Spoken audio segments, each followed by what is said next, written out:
ته ده اپ لار ده امن لار شو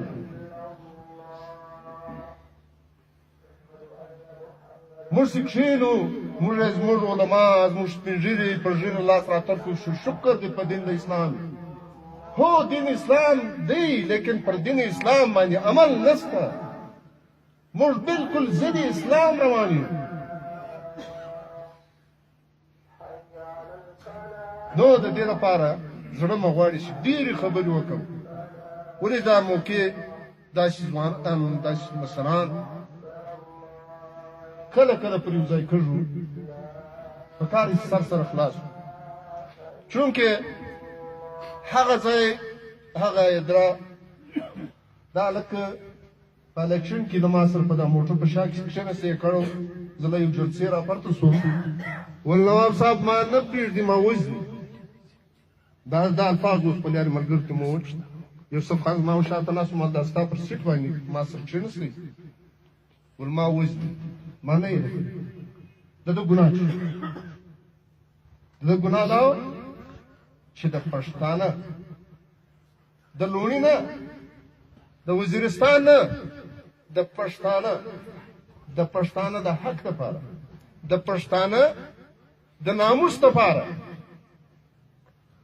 زموږ ځوانان خو په دې خبر دي لیکن زموږ سپین ږیري دا د خیسور مسله چې وسوه خیسور په وزیرستان کې یو کلی دی په کلي کې پلار و زوی یوړل ایجنسیانو ملیشې پرته کړل په هغه کې کله کې ونیول او فوجان را روان دي افسران د ده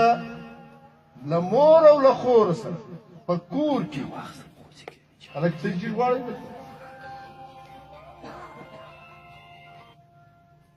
ته یې غواړې چې جنرل نیازی سی بنگال ته لاړی په اول میټینګ کې دا وویل ولنه اس قوم کو میں ٹھیک کروں گا میں اس کا نسل تبدیل کروں گا نسل تبدیل کول څه مطلب یو لک بنگالی ښځې په فوج باندې حیا دي ویې وشرمولې بیا شیخ مجیب وویل چې دا د پاکستان امانت چې زما د پیغلو په نسو کې دی دا درته چشنو ورکم نه دی هغه چرت په پښتانه ته والی دی ویښ دی تباه کړ راسي دا زما خبرې دا ماته ډېره مهنګه پرېوځي لیکن دا زما ذمهواري ده زه به تیته کوم دا بیا زه تیته کوم دا زما ذمهواري جوړوي چې خدای قرآن ته وګورئ تباه کړئ عزتونه مې لله مري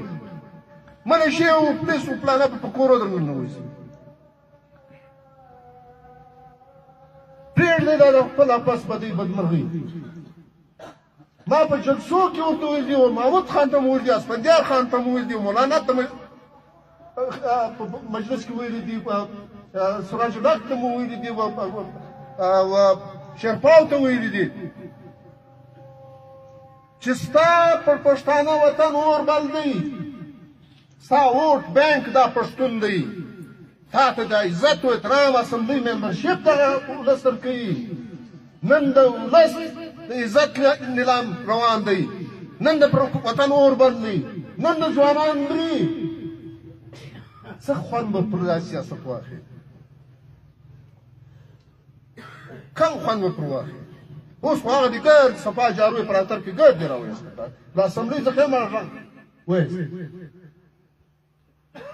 نو ارادې ډېرې خطرناکې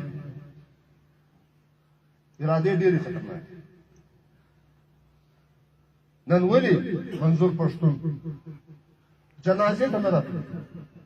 دا د اوس پر لار روان وو هغه میډیا ما کاتی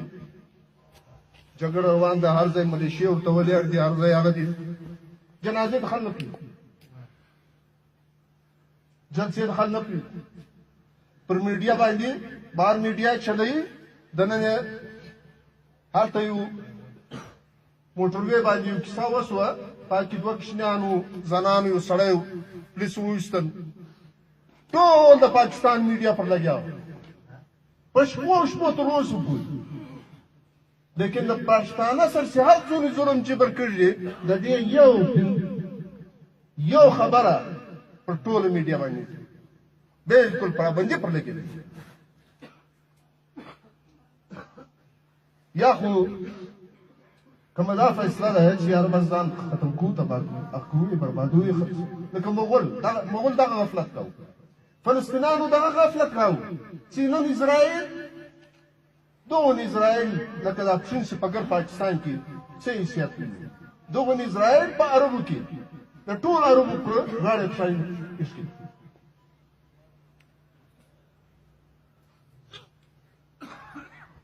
نو دا ټول لیډران ته ما خواستې وم او ته ویل چې وکړل کنه دا ستاسې دوکانونه زیاتره بندېږي. ډېر وخت به دا دوکانونه وچلول پر مختلف نومو، د مذهب پر نامه، د قومیت پر نامه، پر فلاني نامه. دا خلاف ولې پیدا شو چې منظور پښتون په 2 میاشتو کې 28 کلن یا 10 کلن ځوان ولې دا کیوم خلاف یې هر ځای چې خلاف پیدا شي هلته یو شی ننوځي، هلته یو بل شی پیدا کېږي. باچا خان 80 کاله 90 کاله دا یې ژوند ورکړی و، 10 کاله په جیلو کې تېر کړي، 40 کاله په پښو په څومره جدوجهد وکړي، خان شهید څومره جدوجهد وکړي چې چا په 10 کاله په جیلو 10 کاله په تبلیغات باندې کوم شی نه واخ کړي. نن منظور پښتون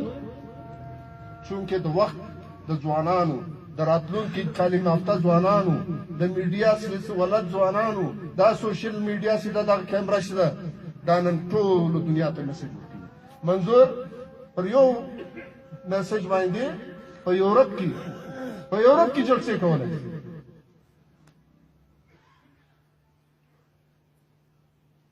نو